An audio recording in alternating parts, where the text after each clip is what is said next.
Hello viewers, welcome to Ekam academy. ఈ రోజు మనం డిస్కస్ చేస్తున్న టాపిక్ మోస్ట్ ఇంపార్టెంట్ టాపిక్. ఇది ఎకానమీకి సంబంధించి అండ్ ట్రైబల్ ఇష్యూస్కి సంబంధించి అలానే ఎన్వైర్న్మెంట్కి సంబంధించి. మరి ఇక్కడ మనం డిస్కస్ చేసేది ఏంటి అంటే ఒక కాన్స్టిట్యూషనల్ బాడీ అండ్ ఇంకొక స్టాట్యూటరీ బాడీ. మరి ఈ రెండు కూడా కాన్ఫ్లిక్టింగ్ డైరెక్షన్స్ కానీ ఆర్డర్స్ని కానీ ఇష్యూ చేసినప్పుడు దేన్ని మనం ఫాలో అవ్వాల్సి ఉంటుంది, దేన్ని అప్హోల్డ్ చేస్తారు. అండ్ ఇప్పుడు ఒకవేళ మనకి ట్రైబల్ రైట్స్ ఒక పక్కన, ఎన్వైర్మెంటల్ రైట్స్ ఒక పక్కన ఉంటే దేన్ని మనం ఎక్కువ ప్రయారిటైజ్ చేసుకోవాలి, ఇలాంటివన్నీ కూడా ఈ వీడియోలో డిస్కస్ చేయడానికి ట్రై చేద్దాం. ఎందుకు అంటే ఇప్పుడు ఇండియాలో లార్జెస్ట్ రీలొకేషన్ ప్రాజెక్ట్ అనేది అంటే ఈ ఫేజ్ అనేది పాస్ ఆన్ అవుతోంది. మరి ఇది ఎందుకు జరుగుతోంది, ఎవరి సంరక్షణ కోసం జరుగుతోంది, దీంట్లో సైట్ ఉన్న డిస్ప్యూట్ ఏంటి అనేది తెలుసుకుందాం. అలానే ఇక్కడ ఒక constitutional body, statutory body and different legislations కూడా మనకి టాపిక్ ఆఫ్ డిస్కషన్లోకి వస్తాయి. అవి ఏంటి అనేది కూడా తెలుసుకునే ప్రయత్నం చేద్దాం. ఫస్ట్ మనం డిస్కస్ చేసే ముందు వీడియో కాంపోనెంట్స్ చూద్దాం. ఈ వీడియో కాంపోనెంట్స్ ఏంటి, వైఏ న్యూస్, దాంతోపాటు ఇప్పుడు కరెంట్ రీలొకేషన్ స్టేటస్ ఏంటి అనేది తెలుసుకుందాం. దాంతోపాటు national commission for scheduled cost, national tiger conservation authority, ఈ రెండింటి గురించి తెలుసుకుందాం. ఇది ఒకటి కాన్స్టిట్యూషనల్ బాడీ, ఒకటి స్టాట్యూటరీ బాడీ, అవేంటి, and legal and procedure requirements for relocation అనేది ఎప్పుడు చేయాలి, ఎలాంటి సిచ్యువేషన్స్లో చేయాలి అనేది తెలుసుకుందాం. దాంతోపాటు 2018 రికమెండేషన్స్ ఏంటి అనేది తెలుసుకుందాం. And debates arounding village relocations with respect to tiger reserves and conclusion అనేది తెలుసుకుందాం. సో ఇవి వీడియో పాయింట్ ఆఫ్ వ్యూలో మనం డిస్కస్ చేసే అంశాలు. మరి ఇది సిలబస్ పాయింట్ ఆఫ్ వ్యూలో ఎక్కడ, జిఎస్ పేపర్ 3 ఎన్వైర్న్మెంట్లో మీకు ఇంపార్టెంట్ టాపిక్. మరి ఇది మనం ఏపీఎస్సి గ్రూప్ 2 ఎగ్జామ్ డేట్ అనేది Jan 5th అనేది రీసెంట్గా చూసాం కదా. సో ఈ ఎగ్జామినేషన్లో మీరు సక్సెస్ అవ్వాలి అంటే దానికి టెస్ట్ సిరీస్ అనేది చాలా ఇంపార్టెంట్ రోల్ ప్లే చేస్తుంది. మరి ఆ టెస్ట్ సిరీస్ అనేది ఏకమ్ అకాడమీలో 11th November నుంచి స్టార్ట్ అవబోతుంది. ఈ టెస్ట్ సిరీస్లో మీకు 18 sectional test, 3 full length test ఉంటాయి with detail explanation copy. And subject experts చేత ఈ పేపర్ అనేది ప్రిపేర్ అవ్వబోతోంది. సో మీరు ఈ పేపర్ని మీ ప్రిపరేషన్కి అనుగుణంగా ఉందా లేదా, ఎగ్జామినేషన్కి తగ్గట్టు మీరు ప్రిపేర్ అయ్యారా లేదా అని తెలుసుకోవాలి అనుకుంటే ఇది ఒక రిహార్సల్ లాగా మీరు చెప్పొచ్చు. సో ఎనీ డీటెయిల్స్ కోసం మీరు ఈ నెంబర్కి కాంటాక్ట్ చేయొచ్చు. రైట్.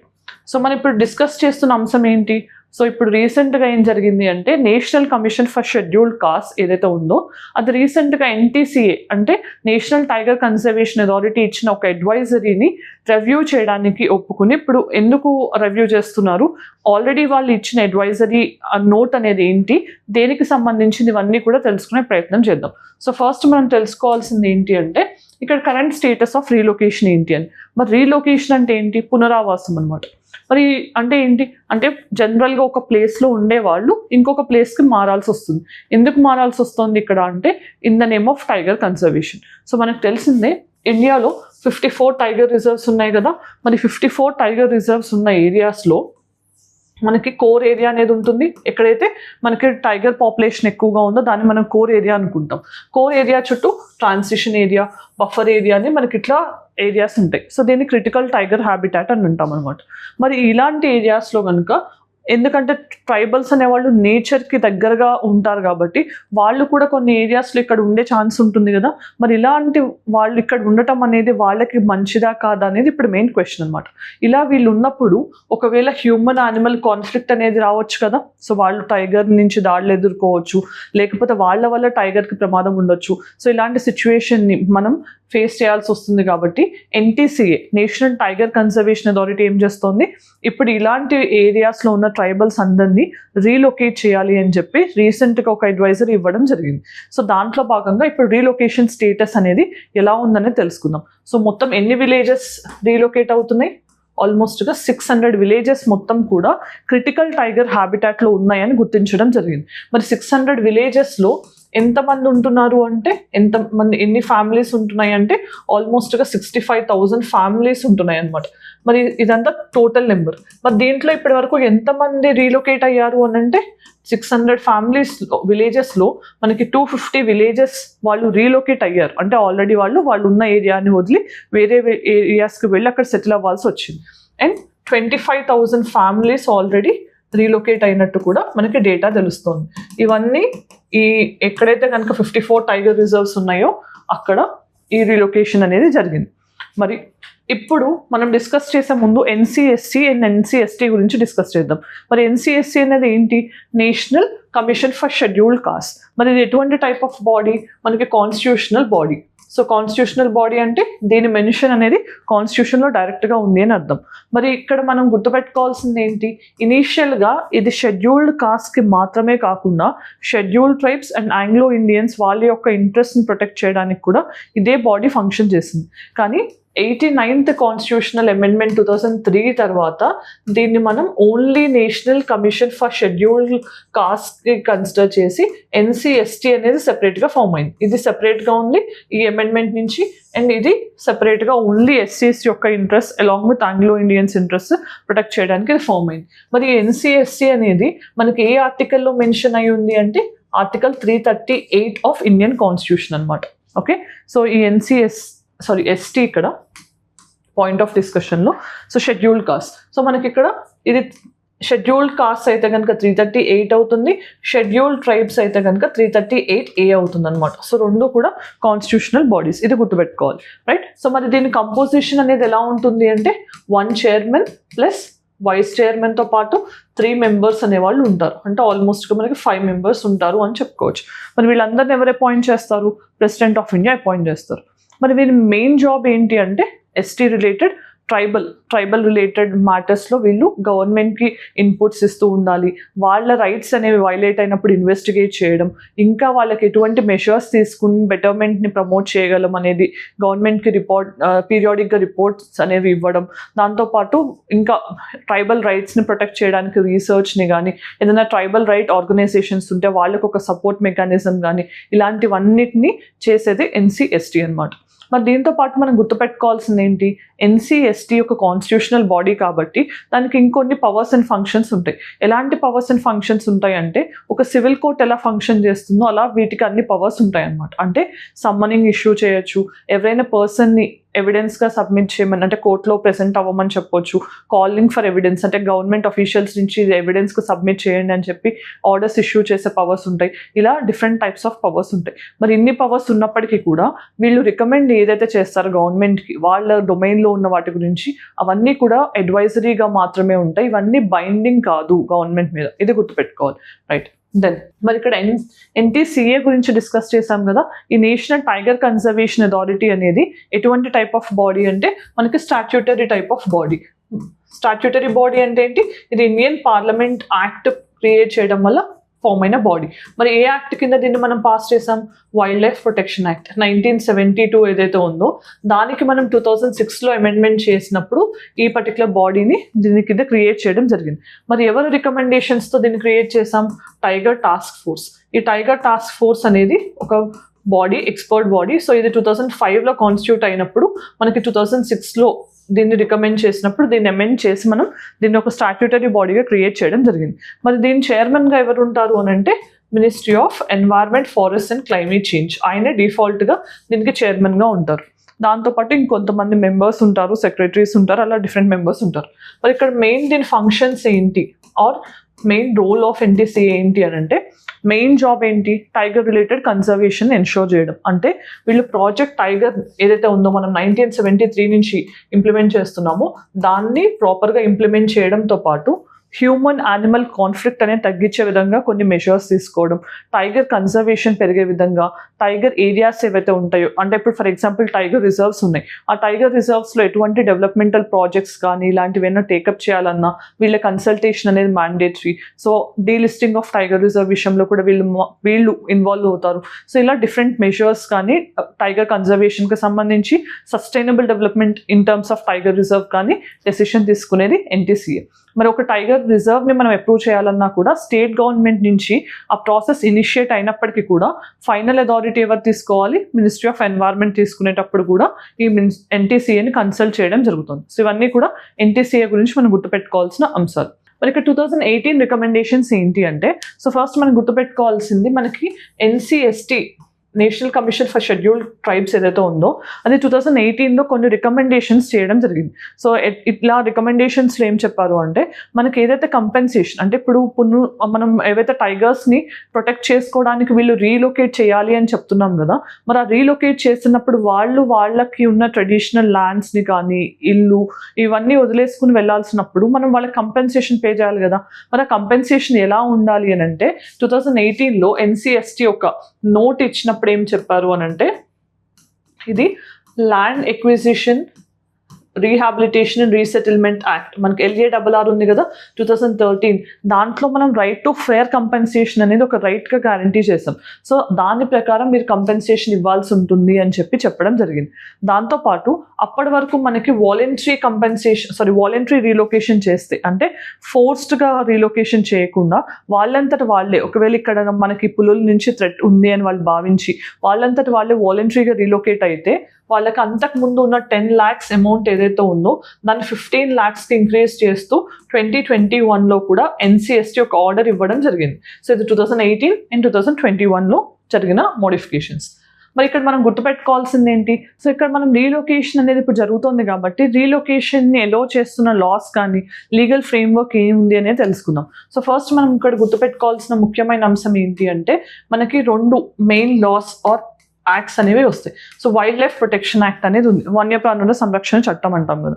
సో ఈ పర్టికులర్ యాక్ట్ ప్రకారం ఏంటి, మనకి క్రిటికల్ టైగర్ హ్యాబిటాట్స్ ఏవైతే ఉంటాయి, అంటే core area of the tiger reserve ఏదైతే ఉంటుందో అక్కడ అసలు హ్యూమన్ సెటిల్మెంట్స్ అనేవి ఉండకూడదు అని చెప్తోంది అనమాట. హ్యూమన్ సెటిల్మెంట్స్ అనేవి ఉండకూడదు అని. ఎందుకంటే ఇది మనం హ్యూమన్ సెటిల్మెంట్స్ని ఎలో చేసాము అని అంటే ఏంటి, మన వల్ల వాటికి థ్రెట్ ఉండొచ్చు, వాటి వల్ల మనకి థ్రెట్ ఉండొచ్చు అనేది క్లియర్గా ఉంటుంది కాబట్టి, రైట్. సో దానికోసం అని చెప్పి ఇక్కడ ఎటువంటి హ్యూమన్ హ్యాబిటేషన్స్ కానీ సెటిల్మెంట్స్ ఉండకూడదు అని చెప్తుంది. అంటే ఈ పర్టికులర్ లా కూడా రీలొకేషన్ని లీగలైజ్ చేస్తుందంటే మనం భావించాలి. దెన్ మనకి next important act tribal rights విషయంలో ఏంటి అంటే ఫారెస్ట్ రైట్స్ యాక్ట్. దీన్ని ఏమంటాం మనం, scheduled tribes or other traditional forest dwellers act అని అంటాం. మరి ఈ యాక్ట్ కింద ఏంటి అంటే ట్రైబల్స్కి ల్యాండ్ రైట్స్ ఇవ్వాలనే దానికి ఈ పర్టికులర్ యాక్ట్ని తీసుకురావడం జరిగింది. సో జనరల్గా ఏంటి, ఈ యాక్ట్ కింద మనకి 4 types ఆఫ్ రైట్స్ని ఇస్తుంటాం అనమాట.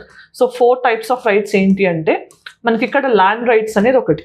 ల్యాండ్ రైట్స్ అంటే ఏంటి, మనకి యాక్ట్ 2006లో అమల్లోకి వచ్చింది కాబట్టి 31st December 2005 ఇది కట్ ఆఫ్ డేట్గా తీసుకుంటారు. ఈ డేట్ కంటే ముందు ఏ ట్రైబల్ కమ్యూనిటీ అయినా కానీ 75 years నుంచి వాళ్ళు ఆ పర్టికులర్ ఏరియాలో ఉంటున్నారు, ఆ ల్యాండ్ని కల్టివేట్ చేస్తున్నారు అని కనుక చూపించగలిగితే వాళ్ళకి 10 acres మీద వాళ్ళకి ల్యాండ్ పట్టా ఇవ్వడం జరుగుతుంది. అంటే అది ఆ ల్యాండ్, ఫారెస్ట్ ల్యాండ్ ఏదైతే ఉందో అది వాళ్ళ ఓన్ ల్యాండ్ అవుతుంది అనమాట. సో అలా ల్యాండ్ రైట్స్ ఇస్తున్నాం. దాంతో పాటు యూజ్ రైట్స్ అనేవి కూడా ఇస్తున్నాం. యూజ్ రైట్స్ అంటే ఏంటి, ఇప్పుడు ఫారెస్ట్ ఏరియాలో ఉండే ఫారెస్ట్ ప్రొడ్యూస్ని వాళ్ళు కలెక్ట్ చేసుకుని అమ్ముకోవడానికి యూజ్ రైట్స్ ఇస్తున్నాం.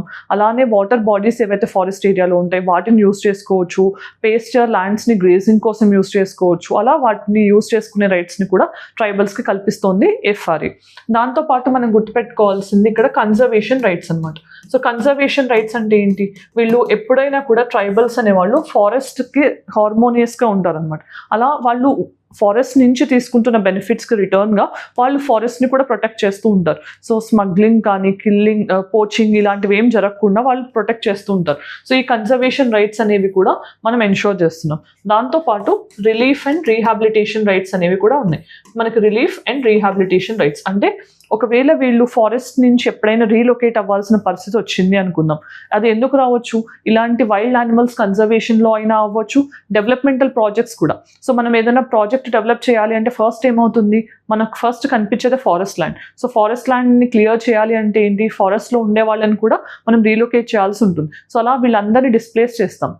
అలాంటప్పుడు కూడా వీళ్ళకి రిలీఫ్ రైట్స్ అనేవి ఉండాలి. అంటే వీళ్ళకి ప్రాపర్ కంపెన్సేషన్ ఇచ్చి వేరే చోట ఆల్టర్నేటివ్ ల్యాండ్ చూపించి, అంటే దాంతోపాటు ప్రాపర్ ఫెసిలిటీస్ అనేవి, శానిటేషన్, హౌసింగ్ ఇలాంటివన్నీ చూపించినప్పుడే మనం ప్రాపర్ రీలొకేషన్ చేయాలి అని చెప్పి ఈ పర్టికులర్ రైట్ చెప్తోంది. సో ఇలా ఈ లాస్లో కూడా మనకి లీగల్ ఫ్రేమ్వర్క్ అనేది రీలొకేషన్కి సంబంధించి ఉంది. మరి వీటన్నిటి ప్రకారం ఇక్కడ ట్రైబల్ రైట్ యాక్టివిస్ట్ ఏం చెప్తున్నారు అని అంటే, ఇవన్నీ కూడా వాలంటరీగా రీలొకేషన్ చేస్తే వాటికి ఓకే, కానీ ఫోర్స్డ్ రీలొకేషన్ అనేది ఏ పర్టికులర్ లా కూడా అలో చేయట్లేదు అనేది ట్రైబల్ యాక్టివిస్ట్ చెప్తున్న వాదన. సో నెక్స్ట్ మనం అర్థం చేసుకోవాల్సింది ఇప్పుడు నేను చెప్పినట్టు వాలంటరీ రీలొకేషన్ చేయాలి అంటే ఎలా జరగాలి అనేది చూసాం. సో వాలంటరీ రీలొకేషన్ అనేది ఎప్పుడు చేయాలి మనం అంటే, వాళ్ళు ఎవరి బలవంతం మీద కాకుండా వాళ్ళంతట వాళ్ళే రీలొకేట్ అయితే దాన్ని వాలంటరీ రీలొకేషన్ ప్రోగ్రామ్ అని అంటాం అనమాట. సో మరి ఈ ప్రోగ్రామ్ కింద ఇందాక మనం చూసినట్టు 2021 వరకు 15 lakhs కంపెన్సేషన్ ఉండేది. ఆ 15 lakhs ఏమైంది, ఇప్పుడు 10 lakhs ఉండేది 15 lakhs కంపెన్సేషన్ అయింది. దాంతోపాటు వీళ్ళకి ఆల్టర్నేటివ్ కంపెన్సేషన్ అనే దాంతోపాటు ఆల్టర్నేటివ్ ల్యాండ్ ఇవ్వాలి, ఆల్టర్నేటివ్ హౌస్ ఇవ్వాలి, ఒక జాబ్ ఇవ్వాలి. ఏదైనా డెవలప్మెంటల్ ప్రాజెక్ట్ వల్ల వాళ్ళు రీలొకేట్ అవ్వాల్సి వస్తే ఆ ప్రాజెక్ట్ ప్లానింగ్ నుంచి దాని ఎగ్జిక్యూషన్ వరకు వాళ్ళు దాంట్లో భాగస్వామిని కలిగి ఉండాలి. వాళ్ళకి ఒక ఎంప్లాయ్మెంట్ ఆపర్చునిటీ ఉండాలి. హౌసింగ్, శానిటేషన్ ఇలాంటివి అన్నీ కూడా మనం కల్పించినప్పుడే దాని ప్రాపర్ కంపెన్సేషన్ అని చెప్పొచ్చు. సో ఈ రైట్ టు ఫేర్ కంపెన్సేషన్ అనేది కూడా వాళ్ళ రైట్గా కనిపిస్తుంది, స్టాట్యూటరీ రైట్గా మనం చెప్పొచ్చు. సో ఇవన్నీ కూడా వాలంటరీ విలేజ్ రీలొకేషన్లో మెయిన్గా కనిపిస్తాయి. దెన్ మరి ఇక్కడ అసలు డిబేట్ ఏంటి అంటే, సో 2 విషయాలు. ఒకటి NTCA ఇచ్చిన నోట్. మరి NTCA ఏం చెప్తోంది, టైగర్ కన్జర్వేషన్ మనం చేయాలి అంటే ఖచ్చితంగా వీళ్ళు టైగర్ హ్యాబిటాట్స్ నుంచి బయటకు వెళ్ళాల్సిన సిచ్యువేషన్ ఉంది అని. కానీ ఇక్కడ మనం గుర్తుపెట్టుకోవాల్సింది ఏంటి, ఇందాక మనం డిస్కస్ చేసినట్టు వైల్డ్ లైఫ్ ప్రొటెక్షన్ యాక్ట్ కానీ అండ్ ఫారెస్ట్ రైట్ యాక్ట్లో కూడా ట్రైబల్ యాక్టివిస్ట్ చెప్తోంది ఏంటంటే ఇక్కడ ఖచ్చితంగా ఫోర్స్డ్ రీలొకేషన్ లేదు, ఓన్లీ వాలంటరీ రీలొకేషన్ ఉండాలి. ఎప్పుడైనా కూడా అసలు జనరల్గా రీలొకేషన్ చేయాలన్నప్పుడు కొంతమంది ఎక్స్పర్ట్స్ ఎవరైతే ఉంటారో, ఆ సబ్జెక్ట్ డొమైన్ ఎక్స్పర్ట్స్ ఎవరైతే ఉంటారో వాళ్ళు ఒక అసెస్మెంట్ చేసి ఆర్ ఒక అనాలిసిస్ అనేది చేసి, ఎప్పుడైతే కనుక వీళ్ళు ట్రైబ్స్ అనేవాళ్ళు అక్కడ ఎటువంటి సిచ్యువేషన్లో ఉన్నా వాళ్ళకి అది ఖచ్చితంగా అంటే ఆ ఎకాలజీకి కానీ ఆ పర్టికులర్ స్పీసీస్కి కానీ ఖచ్చితంగా థ్రెట్ వాళ్ళ వల్ల ఉంటుంది అని బిలీవ్ చేస్తే మాత్రమే వాళ్ళని రీలొకేట్ చేయాలి. అప్పటి వరకు వాళ్ళని రీలొకేట్ చేయకుండా ఆ డ్యామేజ్ని మినిమైజ్ చేసే మెజర్స్ గురించి మనం ఆలోచించాల్సి ఉంటుంది అని చెప్పి డిఫరెంట్ కమిటీస్ అండ్ రికమెండేషన్స్ ఉన్నాయి అని చెప్పి ట్రైబల్ యాక్టివిస్ట్ ఏమంటున్నారు, సో ఈ పర్టికులర్ లాలో మ్యాండేట్ చేసి లేదు కాబట్టి మీరు ఫోర్స్డ్ రీలొకేషన్ చేయకుండా ఓన్లీ వాలంటరీ రీలొకేషన్ చేయమని చెప్తున్నారు. మరి దీనికి ఇప్పుడు NCST ఏమని రిప్లై ఇస్తోంది అనేది మెయిన్ డిస్కషన్ అనమాట. సో NCST ఏం చెప్తోంది, మేము NTCA ఇచ్చిన ఆర్డర్ని చూస్తున్నాము, రివ్యూ చేస్తున్నాం. ఈ NTCA ఇచ్చిన ఆర్డర్ని ఎగ్జామిన్ చేసిన తర్వాత కొంతమంది ఎక్స్పర్ట్స్కి రిఫర్ చేసిన తర్వాత మరి అది వాలంటరీ డిస్ప్లేస్మెంట్ అవ్వచ్చా, లేకపోతే మనం బలవంతంగా టైగర్ కన్సర్వేషన్ కోసం వీళ్ళని రీలొకేట్ చేయాల్సిన నీడ్ ఉందా లేదా అనేది మేము డిసైడ్ చేస్తామని చెప్పి ఇక్కడ వీళ్ళు చెప్పడం జరిగింది. Right. Then conclusion point of వ్యూలో మనం ఏం డిస్కస్ చేయొచ్చు ఇక్కడ అంటే, ఎప్పుడైనా కూడా ఇక్కడ 2 విషయాలు ఏంటి, మనకు ఒక విషయంలో ట్రైబల్ డెవలప్మెంట్ అనేది ఉంది, అలానే ఎన్వైర్మెంటల్ కన్జర్వేషన్ అనేది ఉంది. మరి ఎప్పుడైనా కూడా ఈ 2 కూడా మనకి చాలా ఇంపార్టెంట్. సో ఎన్వైర్మెంటల్ కన్జర్వేషన్ అవ్వచ్చు, ఇక్కడ టైగర్ కన్జర్వేషన్ అనేది అవ్వచ్చు. రైట్. సో ఈ 2 కూడా చాలా చాలా ఇంపార్టెంట్ కాబట్టి మనం ఈ 2 విషయాల్లో ఎవరిని డిస్కషన్లోకి తీసుకోవాలి, ట్రైబల్స్ని కానీ గవర్నమెంట్ అఫీషియల్స్ని కానీ లేకపోతే ఫారెస్ట్ డిపార్ట్మెంట్ని కానీ. సో ఇలా మనం అందరు ఎక్స్పర్ట్స్ని కలిపి డిసిషన్ తీసుకున్న తర్వాతనే ఇలాంటి రీలొకేషన్ ప్రాజెక్ట్స్ అనేవి టేకప్ చేయాల్సిన అవసరం ఉందని చెప్పాల్సి ఉంటుంది. దెన్ మరి నిన్నటి ప్రాక్టీస్ క్వశ్చన్కి ఆన్సర్ ఏంటనే చూద్దాం. సో ఇక్కడ క్వశ్చన్ చూస్తే, consider the following deification of Buddha threading the path of bodhisattvas and image worship and rituals, which of the following are the features of Mahayana Buddhism. So మనం చూసాం ఆల్రెడీ, బోధిసత్వాస్ అంటే వీళ్ళు believe in the rebirth of Buddha అనేది కరెక్టే, image worship కరెక్టే. So 2 and 3, 1, 2 and 3. So ఈ 2 options మనం rule out చేయొచ్చు. సో దీంట్లో మనం deification of Buddha or threading, so ఇది అవునా లేకపోతే ఓన్లీ 2 and 3 నా ఆన్సర్ అని చూస్తే కనుక మనకు ఆన్సర్ ఓన్లీ 1, 2 and 3గా కనిపిస్తుంది. సో 3 ఆప్షన్స్ కరెక్టే. దెన్ ఈరోజు ప్రాక్టీస్ క్వశ్చన్ చూద్దాం. Consider the following statements about national tiger conservation authority. NTCA గురించి డిస్కస్ చేసాం కదా. It was established in 1972 under wild life protection act of 1972. Second, it got established following the recommendations of tiger task force. మరి వీటిల్లో ఎన్ని options correct అనేది answer comment సెక్షన్లో చెప్పండి. Right. So then mains question, discuss the extent of biodiversity loss and multifaceted impacts on conservation as well as ecology. So ఇక్కడ biodiversity extent అనేది ఎలా ఉంది, లాస్ అనేది, and major threats to biodiversity ఏంటి అనేది highlight చేస్తూ రాసి, దాని తర్వాత అసలు ఇప్పుడు అది ఎలా మల్టిపుల్ ఇష్యూస్ వల్ల ఇంపాక్ట్ అవుతుంది అనేది రాయాల్సి ఉంటుంది. మరి ఈరోజు మనం ఈ వీడియోలో ఏం డిస్కస్ చేసాం, అసలు టైగర్ కన్జర్వేషన్కి సంబంధించి మనం రీలొకేషన్ అనేది చేస్తున్నది కరెక్టా కాదా. సో NCST ఏమో ట్రైబల్ రైట్స్ని ప్రొటెక్ట్ చేయడానికి ట్రై చేస్తుంటే, NTCA ఏమో టైగర్ యొక్క కన్జర్వేషన్ మెజర్స్ని ప్రొటెక్ట్ చేయడానికి ట్రై చేస్తుంది. మరి రెండిట్లో మనం ఏది అప్హోల్డ్ చేయాల్సిన అవసరం ఉంది, దాంతోపాటు లీగల్ ప్రొవిజన్స్ ఏంటి, మరి కంపెన్సేషన్ ప్రొవైడ్ చేయాల్సి వస్తే అది ఎంత పే చేయాలి, ఎలా పే చేయాలి, అండ్ దాంతోపాటు మనకి ఇక్కడ రీలొకేషన్ అనేది వాలంటరీగా ఉండాలా లేకపోతే లీగల్గా మ్యాండేటెడా, ఇవన్నీ అన్నీ కూడా ఈ వీడియోలో డిస్కస్ చేయడం జరిగింది. మీకు ఈ వీడియో నచ్చినట్లయితే కామెంట్ సెక్షన్లో చెప్పండి. Thank you for watching. All the very best.